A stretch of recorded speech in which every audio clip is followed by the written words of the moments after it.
Welcome to future vision study centre. இன்றைக்கி நம்ம வகுப்பில் கிளிஜி வம்சத்தை பற்றி நம்ம பார்க்க போகிறோம். கிளிஜி வம்சம் எப்போ தோற்றுவிக்கிறாங்க அப்படிங்கிறது பார்த்தீங்கன்னா 1290 1320 வரலையும் அவங்களுடைய காலமாக இருக்குது. இந்த வம்சத்தில் யாரெல்லாம் மன்னராக இருந்திருக்காங்க பார்த்தீங்கன்னா ஜலாலுதீன் கில்ஜி, அவர் பிறகு அலாவுதீன் கில்ஜி, அடுத்தது சகாபுதீன் உமர், குக்புதீன் முபாரக், நஸ்ருதீன் குஸ்ரு ஷா. இவங்க தான், இந்த 5 பேரும் தான் இந்த கில்ஜி வம்சத்தை ஆட்சி செய்திருக்கிறாங்க. ஜலாலுதீன் பெரோஸ் கில்ஜி கில்ஜி வம்சத்தை தோற்றுவித்தவர் இவர் தான் தோற்றுவிச்சிருக்காரு. அடிமைகள் என்று அழைக்கப்படும் ஆளும் வம்சத்திடமிருந்து அரியணையை பெற்று துருக்கிகளிடமிருந்து வந்து சேர்ந்தது. தோற்றுவித்தவர் ஜலாலுதீன் கில்ஜி. இந்துஸ்தானம் முழுவதுமே பரவியிருந்த கில்ஜி இனத்தாருக்கும் தலைவராக விளங்கியவர் இவர்தான். இவர் ஒரு தற்காலிக தலைநகரை ஏற்படுத்தினார். அதான் சிலுகாரி. தற்காலிக தலைநகர் ஒன்று ஏற்படுத்தினார். அது பேர் சில்காரி. இவரால் கைது செய்யப்பட்ட மங்கோலியர்கள் இந்தியாவில் தங்க அனுமதி கேட்டனர். அவர்கள் இங்கே தங்குறது அனுமதியும் கொடுக்கப்பட்டது. அவர்கள் இங்கே தங்கி புதிய முஸ்லிம்கள் அல்லது நவ முஸ்லிம்கள் என்று இங்கே தங்கி அவர் அழைக்கப்பட்டாங்க.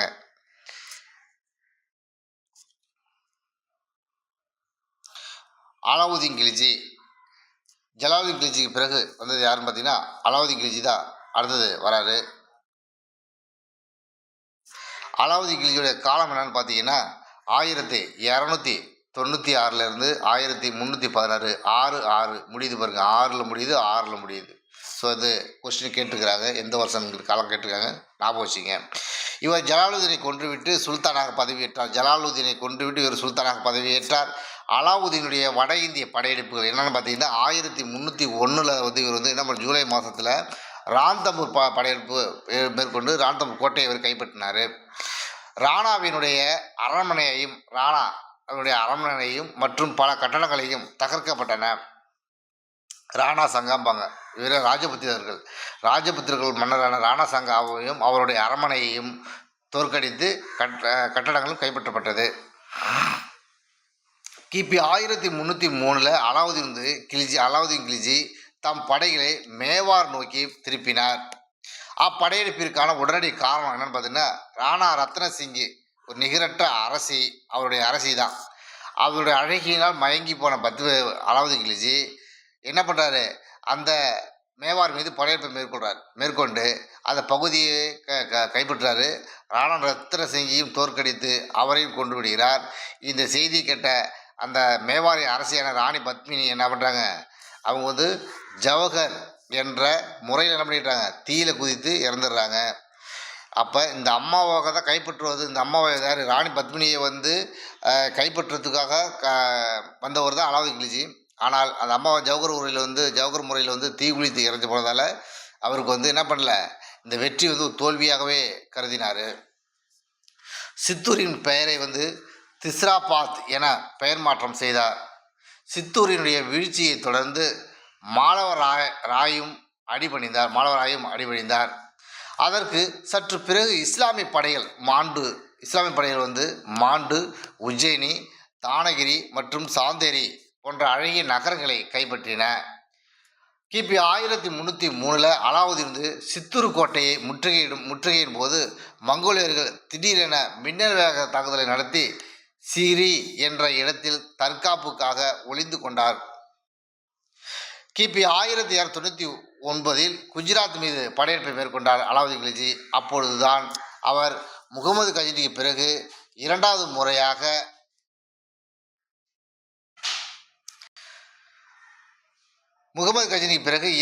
முறையாக இவர் மீண்டும் சோமநாதபுர கோயிலை தாக்கினார். இரண்டாவது முறையாக யாருக்கு முதல் முறையாக சோமநாதபுர கோயிலை தாக்கினது யாரு, கஜினி. அவருக்கு பிறகு இரண்டாவது முறையாக சோமநாத கோயிலை தாக்கின யார், அலாவுதீன் கில்ஜி. குஜராத் படையெடுப்பின் போதுதான் ஆப்பிரிக்க அடிமையான மாலிக் கபூர் என்பவரை இவர் கையில் சிக்கிறாரு. உடனே மாலிக் கபூர் என்ன பண்ணுறாரு, தன் படையில் சேர்த்து அவர் மிகப்பெரிய ஒரு படை தளபதியாக உருவாக்கியிருக்கிறாரு. தென்னிந்திய படையெடுப்பில் இந்த மாலிக் கபூர் காலத்தில் தான் நடைபெற்றது. புரியுதுங்களா? இப்போ பாருங்கள், மாலிக் கபூர் படையெடுப்பு, மாலிக் கபூர் தென்னிந்திய படையெடுப்பு. மாலிக் கபூரை 1000 தினார்கள் கொடுத்து அலாவுதீன் கில்ஜி வாங்கியதால் மாலிக் கபூருக்கு ஹசர் தினாரி என்ற பெயர் வந்தது. இந்திய வரலாற்றில் தென்னிந்தியா மீது படையெடுத்த முதல் டெல்லி சுல்தான் அலாவுதீன் கில்ஜி தான். ராந்தம்பூர் போரை ஜெயினையும் உல்முக்கானினுடைய பொறுப்பில் விட்டுவிட்டு அலாவுதீன் கில்ஜி தலைநகருக்கு சென்றார். ராந்தம்பூர் வெற்றி பெற்ற அலாவுதீன் கில்ஜி தன் பகுதியை யார்கிட்ட கொடுத்து சென்றார்? ஜெயின் உல்கானிடம் கொடுத்து விட்டு என்ன பண்ணுற தலைநகருக்கு திரும்புகிறாரு அலாவுதீன் கில்ஜி. 1305 ஆண்டு முடிவடைவதற்குள்ளாக பெரும்பாலும் வட இந்தியா முழுவதுமே அலாவுதீன் கில்ஜி தன் வசம் வைத்திருந்தார். பேரரசுக்கான கொள்கை மேலும் வலு பெற்றது. 1301 ராந்தம்பூர் படையெடுப்பு, 1303 சித்தூர் படையெடுப்பு, 1305 மாலவ படையெடுப்பு, 1307 தேவகிரி படையெடுப்பு, 1308 மார்வார் படையெடுப்பு. ஸோ இந்த கொஸ்டின்லாம் தேர்வில் கொஸ்டின் கேட்டுக்கிட்டே இருக்கிறாங்க. இந்த ஏரியா இருக்குங்க இல்லையா, இந்த ஏரியா அப்படியே இந்த கொஸ்டின் ஏரியா அப்படியே கொஸ்டின் கேட்குறாங்க. எந்தெந்த வருஷம் படையெடுப்பு மாற்றி கொடுத்து சரியான காலத்தை கண்டுபிடிங்க அப்படின்னு சொல்கிறாங்க. அடுத்து இந்த கொஸ்டினை கொடுத்து என்ன பண்ணுறாங்கன்னா, இதில் அலாவுதீன் கில்ஜினும் தொடர்பில்லாத படையெடுப்பு எது அப்படின்னு கேட்டிருக்கிறாங்க. இதெல்லாம் நம்ம கவனமாக இருக்கணும். தென்னிந்திய படையெடுப்பு. வட இந்தியாவை வென்ற பின் அலாவுதீன் கில்ஜி தம் கவனத்தை தென்னிந்தியா மீது திருப்பினார். தமது ஆப்பிரிக்க அடிமையான மாலிக் கபூரிடம் அப்பொறுப்பை விட்டுவிட்டார். மாலிக் கபூர் பெரும் படைகளை திரட்டி கொண்டு தென்னிந்தியாவை நோக்கி புறப்பட்டார். தக்காணத்திற்கு செல்லும் வழியில் மாலிக் கபூர் மாலவம், குஜராத் ஆகியவற்றின் வழியாக சென்று பஹேலாவின் அரசரான கானையை தோற்கடித்தார். அலாவுதீன் கில்ஜி உடன் பிறப்பான உலுகான் ராய்கானின் மகள் தேவலா தேவியை கைப்பற்றி கொண்டார். பட்டத்திற்கு வரவேண்டிய இளவரசரான கிஷிர்கானுக்கு அவள் மணம் செய்து வைக்கப்பட்டார். மாலிக் கபூர் அந்நாடு முழுவதையும் நாசமாக்கி ராமச்சந்திர யாதவனை அடிப்பணியை செய்து சுல்தானின் அரசவைக்கு அனுப்பி வைத்தார். அலாவுதீன் கில்ஜியின் தென்னிந்திய படையெடுப்பிற்கு தலைமை தாங்கிய தளபதி மாலிக் கபூர். அவர் சிறப்பு பெறுறது கருப்பு புலி. மாலிக் கபூர் கருப்பு புலி அப்படின்னு சொல்கிறாங்க. அலாவுதீனின் தென்னிந்திய படைப்பு முறை தான் இவ்வாறு அழைக்கப்பட்டது. 1307 தேவகிரி படையெடுப்பு. யார் ஆட்சி செஞ்சாங்க பார்த்தீங்கன்னா, யாதவர்கள் ஆட்சி செஞ்சாங்க. ஆட்சியாளர் யாருன்னா ராமச்சந்திர தேவர். 1303 வாரங்கல் என்ற பகுதி போர் தொடுத்தார். அதை ஆட்சி செஞ்சது யாருன்னு பார்த்தீங்கன்னா, காக்கத்திற்கு ஆட்சி செஞ்சாங்க. மன்னர் பேர் 2ஆம் பிரதாபருத்திர தேவர். 1311 பார்த்தீங்கன்னா துவாசமுத்திரம் மீது படையெடுத்தார். அங்கே ஆட்சி செஞ்சது யாருன்னு கேட்டால் கொய்சால வம்சம். மன்னர் யாருன்னா 3ஆம் வீரபலாலா. 1310 சில புத்தகத்தில் 10ன்னு போட்டிருக்கான், சில புத்தகம் 11 போட்டிருக்கான். இது மதுரை படையெடுப்பு. அங்கே பாண்டிய மன்னர் ஆட்சி செஞ்சாங்க. அந்த மன்னர் யாருன்னா 1ஆம் மாரவர்ம குலசேகரர். இதுதான் அவருடைய தென்னிந்திய படைப்பு மிக முக்கியமான விஷயம். புரியுதுங்களா? இப்போ சொன்ன மாதிரி இதெல்லாம் என்ன தென்னிந்திய படையெடுப்புகள். பாண்டிய மன்னன் யார்? வீரபாண்டியனுக்கும் சுந்தர பாண்டியனுக்கும் இடையே நடைபெற்ற வாரிசு பிரச்சனையை தனக்கு சாதகமாக பயன்படுத்தி கொண்ட இந்த மாலிக் கபூர் தென்னிந்திய படையெடுப்பை மேற்கொண்டார். 1313 தேவகிரி யாதவர்கள் சங்கரதேவர் மீது போர் தொடுத்தார். இவ்விதமாக மாலிக் கபூர் தென்னிந்திய படையெடுப்பை வெற்றியும் பெற்றார். அவை சுதந்திரமாக இயங்க அலாவுதீன் அனுமதித்தார். அதாவது அலாவுதீன் கில்ஜி என்ன பண்ணுறாரு, மாலிக் கபூருக்கு முழு அனுமதி கொடுத்துட்டார். உன் விருப்பப்படி தென்னிந்திய படையெடுப்பை மேற்கொள்ள என்ன அனுமதி செஞ்சுக்கலாம், ஃபுல் ரைட்ஸ் உனக்கு நான் கொடுத்துட்டேன் அப்படின்னு சொல்லிட்டாரு. ஸோ அதே போல் அவர் இஷ்டத்துக்கு செயல்படுறாரு. யானைகள், பரிசு பொருள்கள் அவருக்கு ஏராளமாக கிடைத்தது. கிபி 1311 ஆண்டு ஏப்ரல் மாதத்தில் காம் என்ற இடத்திற்கு அங்கிருந்து பாண்டியர்களின் தலைநகரான மதுரையை நோக்கி முன்னேறினார். படையெடுப்பாளர்கள் நெருங்கி வந்ததும் மன்னர்கள் வெளியேற்றப்பட்டார்கள். படையெடுப்பாளர் என்ன பண்ண டெல்லி நோக்கி வந்துட்டு இருக்கானோ, அது மதுரையை நோக்கி வந்துட்டு இருக்கும்போது மன்னருக்கு பயமாயிடுச்சு. அதனால் மன்னர்கள் என்ன பண்ணுறாங்க, அந்த இடத்த விட்டு ஓட ஆரம்பிச்சிட்டாங்க.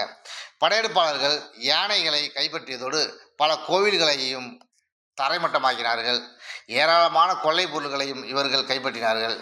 இந்துக்களின் புனித ஸ்தலமான ராமேஸ்வரம் வரையிலும் மாலிக் கபூர் படையெடுப்பை மேற்கொண்டார். கில்ஜி வம்சத்தில் டெல்லி சுல்தானிய ஆட்சியாளர்களில் சிறந்தவர் இவர்தான். இவருடைய இயற்பெயர் வந்து அலி குர்ஷாப். இவர் ஜலாலுதீன் கில்ஜியின் மருமகன் ஆவார். 1696 1308 வரை 1 டஜன் அதாவது 12 முறை இவர் மங்கோலிய படையெடுப்புகளை சந்தித்தார் என்று சொல்லப்படுகிறது. மாலிக் தமிழகம் முழுவதும் படையெடுக்க காரணம் என்னன்னு பார்த்தீங்கன்னா, வீரபாண்டியன் மாலிக் உதவி கேட்டதால். இப்போ இந்த வீரபாண்டியனுக்கும் சுந்தரபாண்டியனுக்கும் இடையே வந்து வாரிசு பிரச்சனை வந்து மதுரையில் நடந்துச்சு சொன்னோமா இல்லையா? ஸோ அதை தான் வந்து இங்கே என்ன பண்ணுறாங்க பார்த்தீங்கன்னா, வீரபாண்டியன் வந்து யார் கேட்குறாங்க, சுந்தரபாண்டியன் தான் யார் பண்ணுறாரு, மாலிக் உதவியை பெற்றார். புரியுதுங்களா? உதவியை கேட்டார்.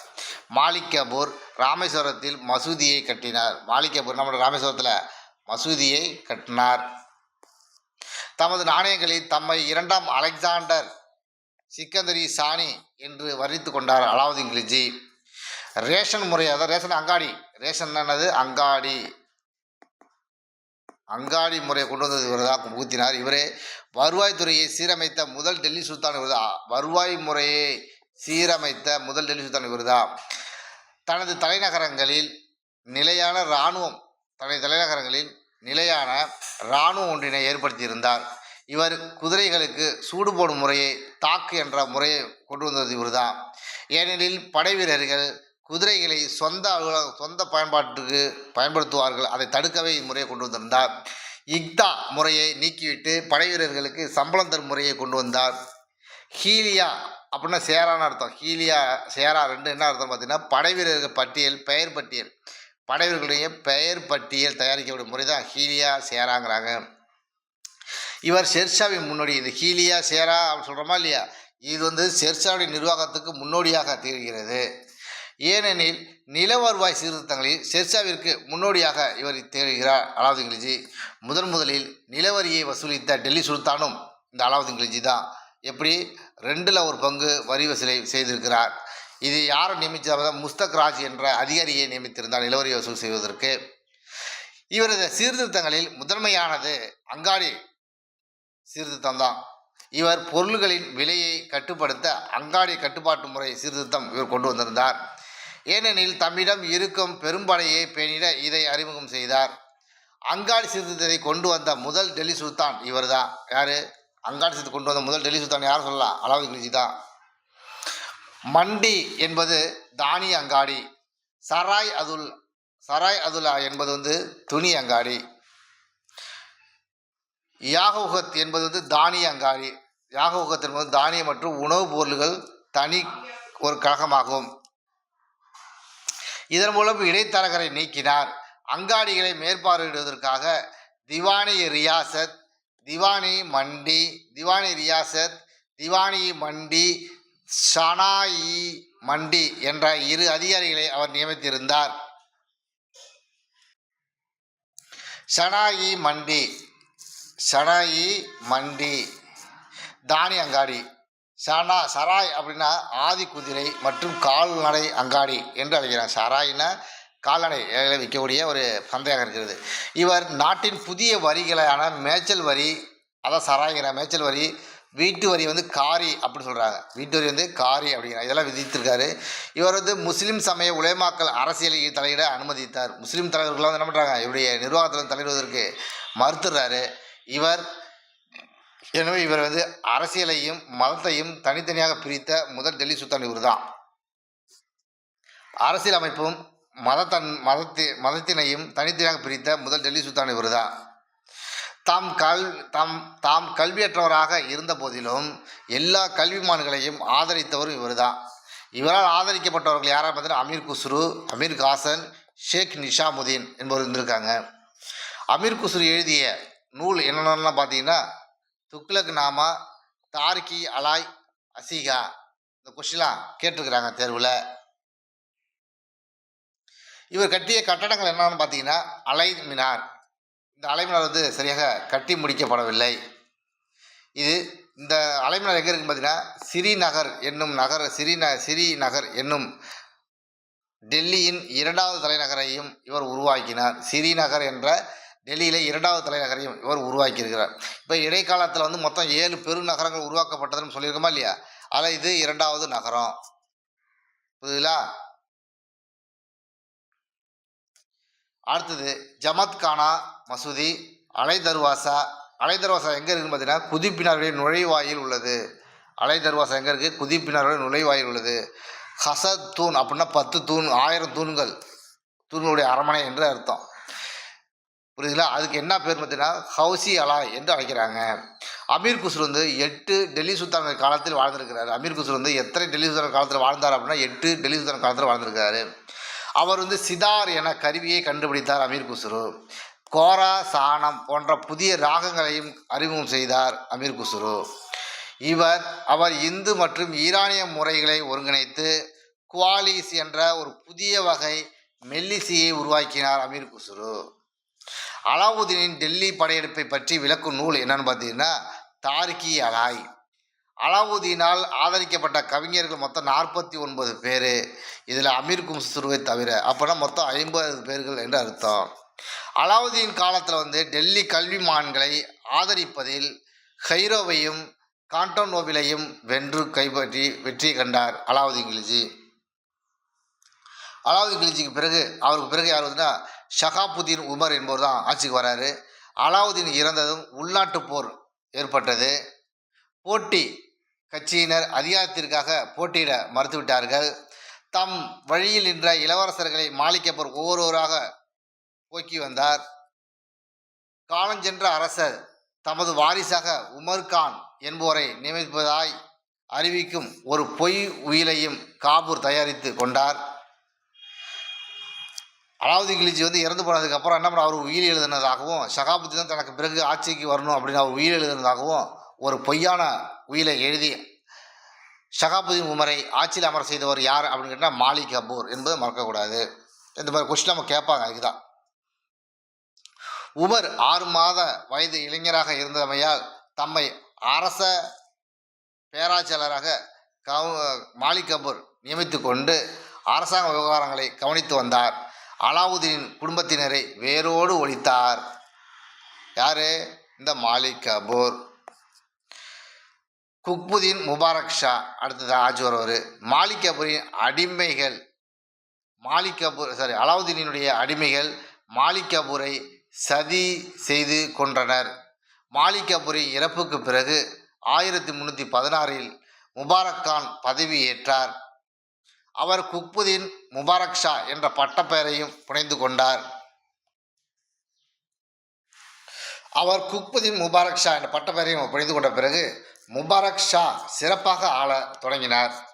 குஜராத்தில் இருந்து தாழ்ந்த இனத்தவர்களான குஸ்ரு அரசருடைய தனிப்பற்று ஆளானார்கள். அவர் தெலுங்கானாவின் மீது படையெடுத்து வெற்றியும் பெற்றார். குஸ்ருவின் செல்வாக்கு நாளுக்கு நாள் அதிகரித்து கொண்டே சென்றது. அரசரை கொல்ல தம் கூட்டாளிகளுடன் சேர்ந்து சதி செய்த வந்தனர். குஸ்ருவின் கெட்ட எண்ணங்களை பற்றி அரசர் கேள்வியுற்ற போதும் கூட அதை அவர் பொருட்படுத்தவில்லை. அப்படி இருக்க ஒரு நாள் இரவு சதிக்காரர்கள் அரண்மனைக்குள் புகுந்து முபாரக் ஷாவை கொன்றார்கள். நசுருதீன் குஸ்ரு ஷா அடுத்ததாக ஆட்சிக்கு வர்றார். நசுருதீன் குஸ்ரு ஷா ஆட்சிக்கு வர்றாரு 1320. உயர்குடியினரி இணக்கத்தை பெற்று நசுருதீன் என்ற பட்டப்பெயருடன் 1320 அரியணை ஏறினார். நசுருதீன் குஸ்ரு ஷா குஸ்ருவின் நடத்தை உயர்குடியினரை புண்படுத்தியது. அவர்கள் அனைவரும் ஒன்று சேர்ந்து எல்லைப்புறத்தில் பாதுகாவலராக இருந்த காஜி மாலிக் என்பவரை தாம் புதிய தலைவராக தேர்ந்தெடுத்தனர். இரு தரப்பினருக்கும் டெல்லியில் கலகலப்பு ஏற்பட்டது. குஸ்ருவின் படைகள் கடும் தோல்வியுற்ற பிறகு போர்க்களத்திலிருந்து குஸ்ரு ஓட்டம் பிடிக்க ஆரம்பித்தார். ஆனால் கைப்பற்றப்பட்டு தலை துண்டிக்கப்பட்டது. 30 ஆண்டுகள் வளர்ச்சிக்கு பிறகு கில்ஜி வம்சம் முடிவடைந்தது. கில்ஜி வம்சத்தை முடிவுக்கு கொண்டு வந்தவர் யாருன்னா காசிம் மாலிக்.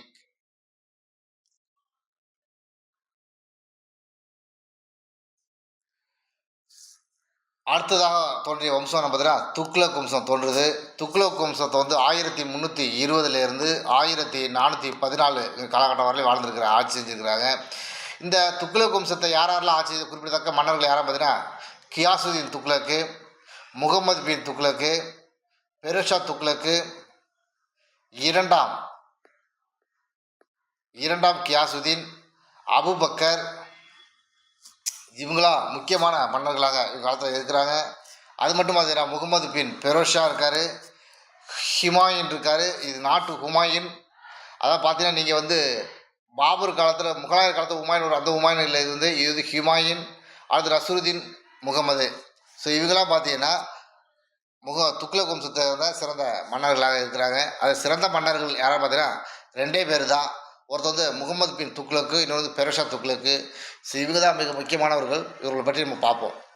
கியாசுதீன் துக்ளக்கு உயர்குடியினர் வற்புறுத்த 1320 செப்டம்பர் மாதத்தில் கியாசுதீன் என்ற பட்ட பெயருடன் அரியணை ஏறினார். காசி மாலிக் எனப்படும் இவர் துருக்கிய கௌரவமான பிரிவை சேர்ந்தவர். துக்ளக் மரபை தோற்றுவித்த இவர் காசி மாலிக் எனப்படும் இவர் துருக்கிய கௌரவ பிரிவை சார்ந்தவர். துக்ளக் மரபை தோற்றுவித்தது இவர்தான். காசி என்ற பட்டத்தினை வைத்துக்கொண்ட முதல் டெல்லி சுல்தான் இவர்தான். இடைக்கால இந்தியாவில் உருவாக்கப்பட்ட 7 பெருநகரங்களில் 3வதான நகரமான துக்ளக்காபாத்தை இவர்தான் உருவாக்கினார். இவரை ஜுனாகான் எனப்படும் முகமது பின் துக்ளக் வங்காள வெற்றியை கொண்டாட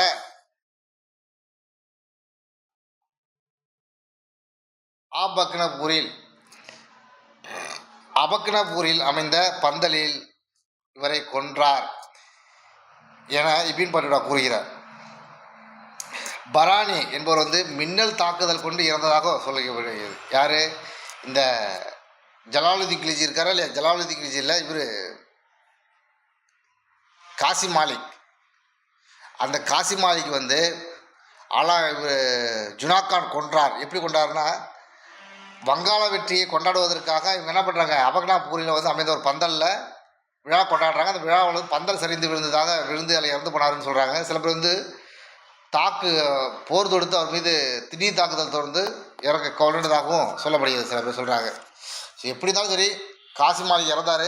அதன் பிறகு முகமது பின் துக்ளக் ஆட்சிக்கு வந்தார். இதுதான் சிறப்பு.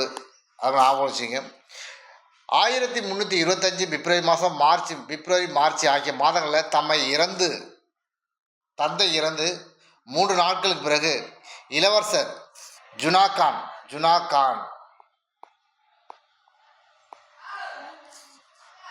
முகமது துக்ளக் என்ற பட்டப்பெயருடன் அரியணை ஏறினார். உருக்கான் பட்டம் பெற்ற இவர் படித்தவர். இயற்பெயர் வந்து பக்ருதீன் முகமது ஜுனாகான், அதாவது பக்ருதீன்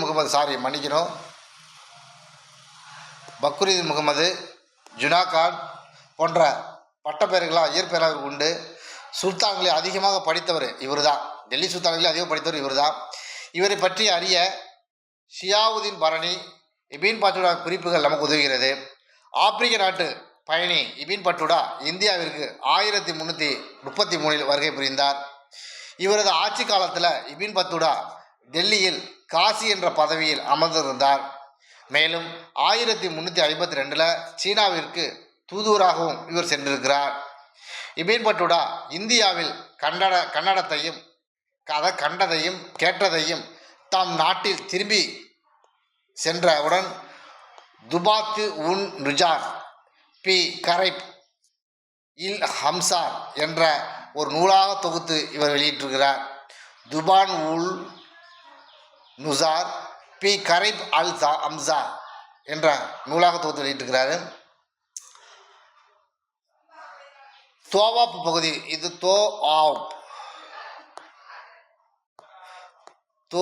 தோவாப்னா என்ன பார்த்தீங்கன்னா கங்கைக்கும் யமுனைக்கும் இடைப்பட்ட பகுதியும் தோவாப் அப்படின்னு சொல்லுவாங்க. கங்கைக்கும் யமுனைக்கும் இடைப்பட்ட பகுதி என்ன தோவாப் என்று சொல்கிறாங்க. அப்படின்னு யார் சொல்கிறா? பரணி என்பவர் சொல்கிறாரு. ஜியாவுத் பரணி சொல்கிறாரு. இவர் முகமது பின் துக்ளக்கு அவையில் 17 ஆண்டுகள் இருந்திருக்கிறாரு. ஜியாவுதீன் பரணி தாரிகி பெரோஷாகி என்ற நூலை இவர் தான் எழுதியிருக்கிறாரு. ஜியாவுதீன் பரணி சம்ஜி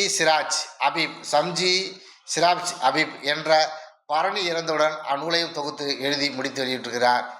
முகமது பின் துக்ளக் கையெழுத்து கலையில் கைத்தேர்ந்த முகமது பின் துக்ளக் வந்து கையெழுத்து கலையில் மிக அழகாக சூப்பராக கையெழுத்து போடுவாராம். கையெழுத்து வந்து மிக அழகாக எழுதக்கூடியவர். அதான் கையெழுத்து கலை சிறந்தவர் அப்படின்னு சொல்கிறாங்க. ஸோ உங்களுக்கு கொஸ்டின் வந்து இப்படி வர்றதுக்கு வாய்ப்பு இருக்குது. அப்படின்னு பார்த்தீங்கன்னா டெல்லி சுல்தான் மன்னர்களில் கையெழுத்து கலையில் சிறந்து விளங்கியவர் யார் அப்படின்னு கொஸ்டின் கேட்கறதுக்கு வாய்ப்பு இருக்குது.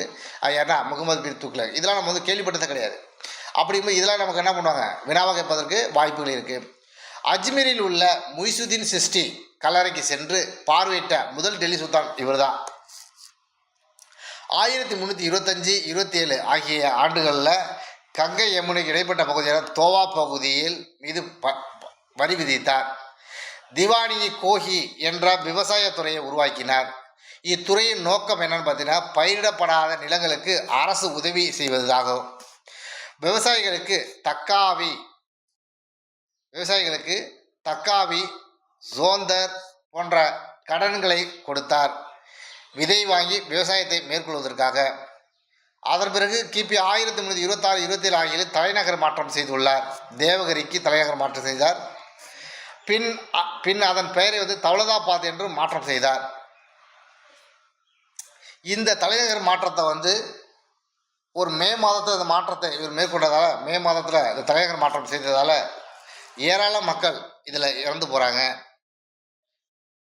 ஆனால் தமது நல்லெண்ணத்தை சுல்தான் செயல்படுத்தும் வகையில் குடிமக்களுக்கு எல்லாம் பெரும் தொல்லையாகவே இருந்தது. பழைய நம்பிக்கையின் காரணமாக டெல்லி மக்கள் தங்கள் சொந்த இல்லங்களை விட்டு போக மறுத்தார்கள். ஆனால் புதிய தலைநகருக்கு வந்தே ஆக வேண்டும் என்று கட்டாயத்த அடிப்படையில் மக்கள் இடம்பெற ஆரம்பித்ததனால் உடல் வலியினாலும் பல மக்கள் இறந்து போனார்கள். இந்த பயங்கர விளைவுகள் சுல்தானின் திட்டத்தினால் ஏற்பட்டது. தவறான வழியில் செலுத்தப்பட்ட ஆற்றலுக்கு தௌலதாபாத் தக்க நினைவு திட்டமாகவும் சின்னமாகவும் ஸ்டாலின் லேர்ன்பூல் என்போர் இதை பற்றி கூறுகிறார். இறுதியில் தாம் தவறை கொண்ட டெல்லி சுல்தான் மீண்டும் அலுவலகத்தை டெல்லிக்கு மாற்றினார். மக்களை மறுபடியும் தலைநகர் செல்லுமாறு உத்தரவிட்டார். முகமது பின் துக்ளக் தலைநகரை மாற்றும் போது குருடர்களையும் மூலமுற்றோர்களையும் மாற சொன்னார் என்று இபின் பட்டுடா கூறுகிறார்.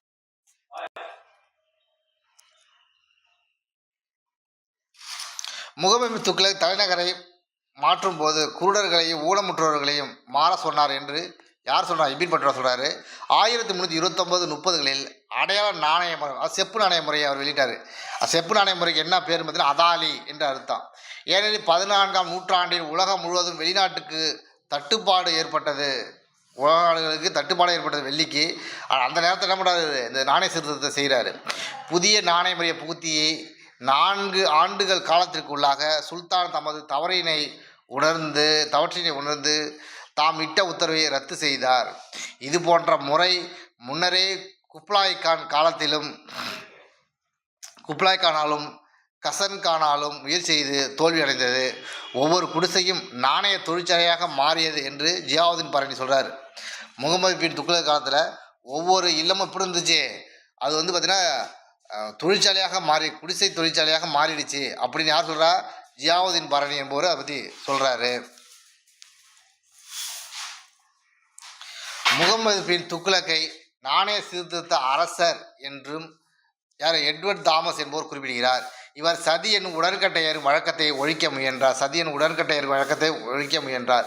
ஸோ இதுவும் கொஸ்டினாக கேட்பாங்க. நம்மள்ட்ட கொஸ்டின் வர வாய்ப்பு இருக்குது.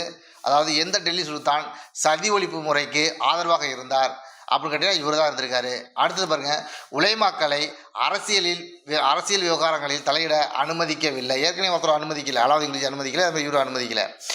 தினார் என்ற தங்க நாணயத்தையும் அடில் என்ற வெள்ளி நாணயத்தையும் வெளியிட்டார். இக்காலத்தில் இடைக்கால இந்தியாவில் 7 நகரங்களில் 4வது நகரமான ஜகன்பானா என்ற நகரை உருவாக்குனது இவர்தான். தன்னை இறைவனின் நிழல் என்று கூறிக்கொண்டார். இந்துக்களின் ஹோலி பண்டிகையில் கலந்து கொண்ட முதல் டெல்லி சுல்தான் இவர் தான். சமண அறிஞர் இவர் ஜின் பிரபு சூரியனை ஆதரித்தார். சமண அறிஞரான ஜுன் பிரபு சூரியனை இவர் ஆதரிச்சிருக்காரு. தனது மாகாணங்களில் 23ஆக பிரித்தார். தனது மாகாணங்களை எவ்வாறு பிரிச்சிருக்காரு? 23 மாகாணங்களாக இவர் பிரித்திருக்கிறாரு. எதிர்ப்புகளை பாருங்கள். கிபி 1326 சுல்தானின் ஒன்றுவிட்ட சகோதரான பகாவுதீன் குஸ்ரு சாப் கிளர்ச்சியை இவர் செய்தார். இதனை 1327 முகமது பின் துக்ளக் அடக்கினார். மலபாரின் கவர்னர் சையது ஆசத் கான் மதுரையை தலைநகராக கொண்டு சுதந்திரத்தை அறிவித்தார். 1336 இந்து பேரரசரான விஜயநகர பேரரசு ஹரியர் புக்கர் எழுச்சி பெற இவருடைய தோல்வி மிக ஒரு காரணமாக அமைஞ்சது. மாணவர்களே, நன்கு படிங்கள், தெளிவாக படிங்கள், நிறுத்தி படிங்கள். அப்பொழுதுதான் நீங்கள் படிக்கக்கூடிய ஒவ்வொரு விஷயமும் உங்கள் மனதில் பதியும். நீங்கள் தேர்வில் வெற்றி பெற அது ஏதுவாக அமையும். நன்றி. Future Vision Study Center, 2nd floor, AVK Maruti Plaza, opposite Hotel Lakshmi Prakash, SKS Hospital Road, New Bus Stand, Salem 4. For contact 90420 30163 and web address www.futurevision.ias.com.